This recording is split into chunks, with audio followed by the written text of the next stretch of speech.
হিন্দুদের কাছে ক্রমশ ত্রাসের দেশ হয়ে উঠছে বাংলাদেশ। এবার বাংলাদেশে গিয়ে আক্রান্ত বেলঘড়িয়ার যুবক সায়ন ঘোষ। হিন্দুদের কাছে ত্রাসের দেশ হয়ে উঠছে বাংলাদেশ। বাংলাদেশে গিয়ে হামলার শিকার হলো বেলঘড়িয়ার যুবক। ঢাকায় কেনাকাটা করতে বেরিয়ে আক্রান্ত হন সায়ন ঘোষ।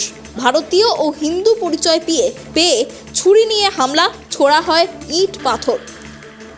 অশান্ত বাংলাদেশ থেকে দেশে ফিরেছেন প্রাণ হাতে করে। চোখের ওপর দেখেছেন পড়শি দেশে কিভাবে সংখ্যালঘুদের ওপর অত্যাচার চলছে।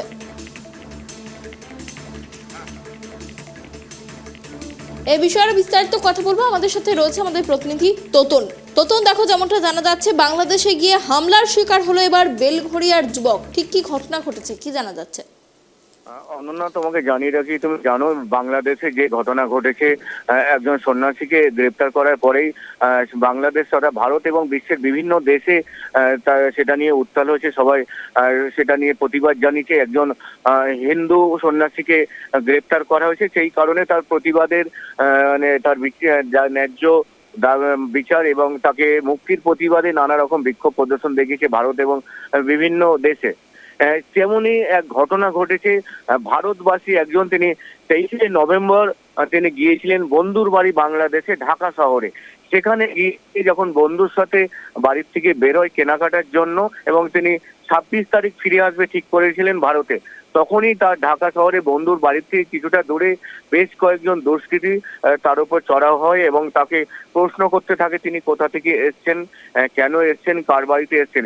যখন সে জানায় বেলঘড়িয়া, আমাদের কলকাতা বেলঘড়িয়ার বাসিন্দা সায়ন ঘোষ, তিনি জানান তিনি ভারত থেকে গেছেন এবং তিনি একজন হিন্দু, তখনই তার উপর চড়া হয়।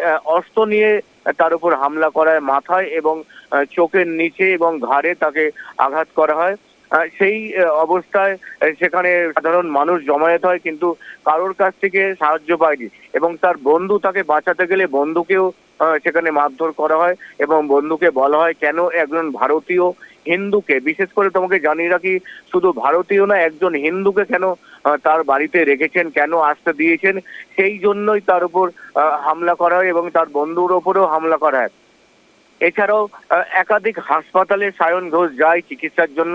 সেখানে বলা হয় এখানে চিকিৎসা হবে না, পুলিশ কেস, এবং লোকাল থানায় যাওয়া হয়। সেই লোকাল থানার থেকে বলা হয় যে স্থানে ঘটনাটি ঘটেছে সেটি আমাদের এলাকার মধ্যে পড়ে না, থানার এলাকার মধ্যে পড়ে না, সেই জন্য তাকে অন্য থানায় গিয়ে রিপোর্ট লেখাতে হবে। এই অবস্থায় সে ঢাকা শহরে 4 ঘন্টা রাস্তায় বসেছিল রক্তাক্ত অবস্থায়। তখনও পর্যন্ত রক্তক্ষরণ হচ্ছিল। 4 ঘন্টা পরে সে একটি বেসরকারি হাসপাতালে যায়, সেখানেও তার চিকিৎসা হয়নি। পরে ঢাকা মেডিকেল কলেজে প্রাথমিক চিকিৎসা করায়, শুধু সেলাই করে তাকে ছেড়ে দেওয়া হয়। তারপরে সে বাড়িতে আসে এবং বাড়িতে এলাকার যত সংখ্যাগুরু অর্থাৎ যারা অহিন্দু রয়েছে তারা তার বাড়িতে হামলা চালায় এবং বলে এই যে বন্ধু এসছে এক্ষুনি তাকে বার করে দিতে হবে এবং কেন সে এসছে কৈফিয়ত দিতে হবে, কি কারণে সে ভারত থেকে বাংলাদেশে এসেছে। সুস্থ হয়ে সায়ন ঘোষ গতকাল সে বাড়ি ফেরে এবং খুব আতঙ্ক অবস্থায় বাড়ি ফেরে। এসে আজ সংবাদ মাধ্যমের মুখোমুখি হয়ে সমস্ত ঘটনাটি সে জানিয়েছে যে সেখানে হিন্দুদের উপর প্রচুর অত্যাচার হচ্ছে। ঢাকা শহর ছাড়া আরো বিভিন্ন জায়গায় বাংলাদেশ জুড়ে হিন্দুদের মন্দির এইসব ভাঙচুর করা হচ্ছে। এছাড়া ভয় দেখানো হচ্ছে যাতে হিন্দুরা সেখানে কোনোভাবেই তাদের প্রতিবাদ না করতে পারে, তাদের ধর্ম নিয়ে তাদের কোনোভাবেই না তারা আলোচনা করতে পারে। অনন্যা, অনেক ধন্যবাদ আমাদের সঙ্গে থাকার জন্য তোতন। আপনাদের আরো একবার জানিয়ে রাখি, ক্রমশ হিন্দুদের কাছে ত্রাসের দেশ হয়ে উঠছে বাংলাদেশ। এবার বাংলাদেশে গিয়ে হামলার শিকার হলো বেলঘড়িয়ার যুবক। ঢাকায় কেনাকাটা করতে বেরিয়ে আক্রান্ত হলেন সায়ন ঘোষ। ভারতীয় ও হিন্দু পরিচয় পেয়েই ছুরি দিয়ে হামলা করা হয়, তার ওপর ছোড়া হয় ইট পাথর। অশান্ত বাংলাদেশ থেকে কোনো ক্রমে প্রাণ হাতে করে দেশে ফিরেছেন সায়ন। চোখের ওপর দেখেছেন পড়শি দেশে কিভাবে সংখ্যালঘুদের ওপর অত্যাচার চলছে। নিজেও ভয়াবহ অভিজ্ঞতার সাক্ষী হয়েছেন বেলঘড়িয়ার সায়ন ঘোষ। 23শে নভেম্বর ব্যক্তিগত কাজে ঢাকা যান সায়ন। 26 তারিখ ফেরার কথা ছিল তার।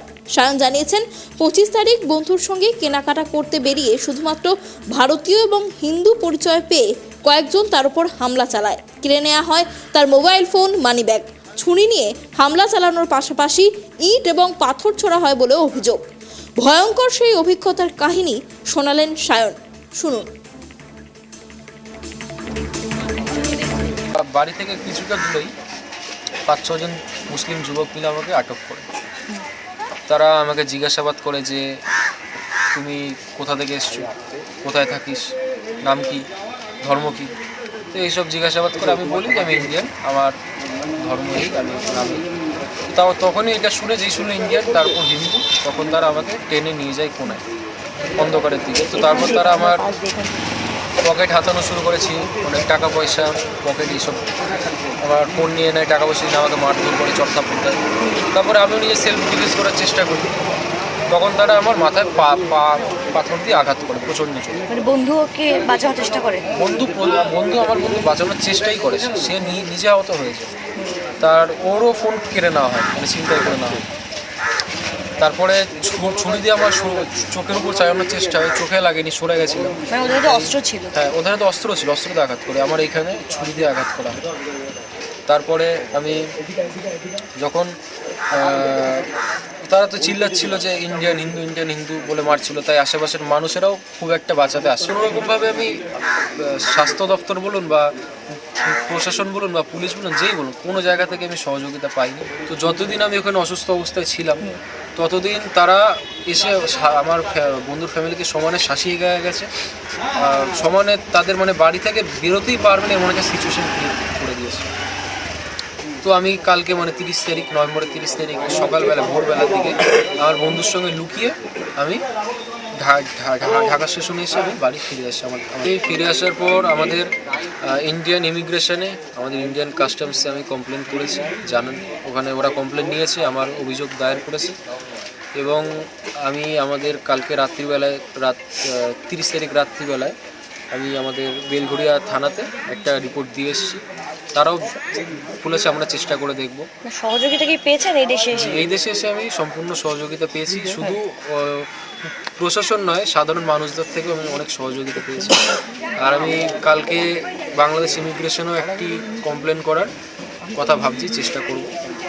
তারা যদি আমার কথা শুনে, আমি ভারত সরকারের কাছেও সাহায্য চাইছি, সে যেন আমাকে বা আমার মতন যারা ইন্ডিয়ান যারা বা বলুন ওই দেশের সংখ্যালঘুগুলো, তাদের যেন এই যে বিপদে যেন তারা কিছু পদক্ষেপ নেন, তাদের সাহায্য করার চেষ্টা করে।